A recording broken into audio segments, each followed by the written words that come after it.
And therefore, Chazal tell us in the Gemara Megillah that the relationship between Rome and Klal Yisrael is that Kishazeh Kam Zeh Noifel. That if somebody were to say Jerusalem is built and Caesarea is built, don't believe them. If anybody says they both lay in ruins, don't believe them. It's either one or the other. Either the Jewish people rule or the Romans rule.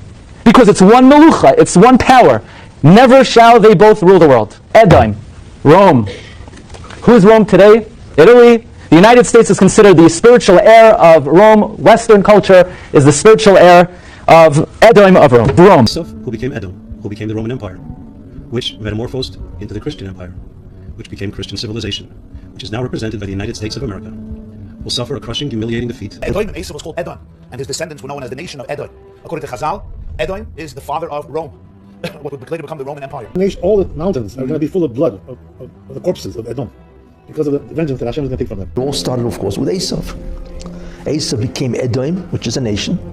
Edom became Rome. The Torah says Esau is Edom.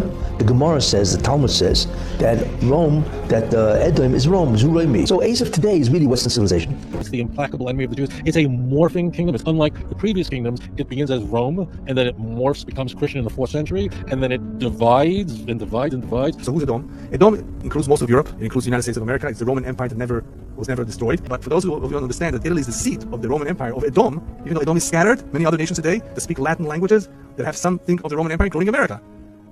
They are first. So Edom is everywhere, and the United States of America is also part of Edom. Who becomes the children of Esav? All of a sudden it shifts now, and we talk about Galut Edom as who?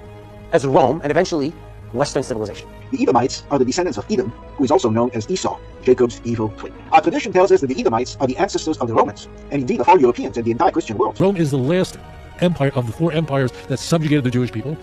Edom, Rome is the worst of all. And Edom is going to be destroyed. We have entire books in Tanakh devoted to the destruction of Edom. It's finished, it's gone, no more. The West is Rome. According to the simple meaning, Europe and America are really one entity. But we know one thing, right? That when it comes to the classic Rome, which is Europe, they're finished.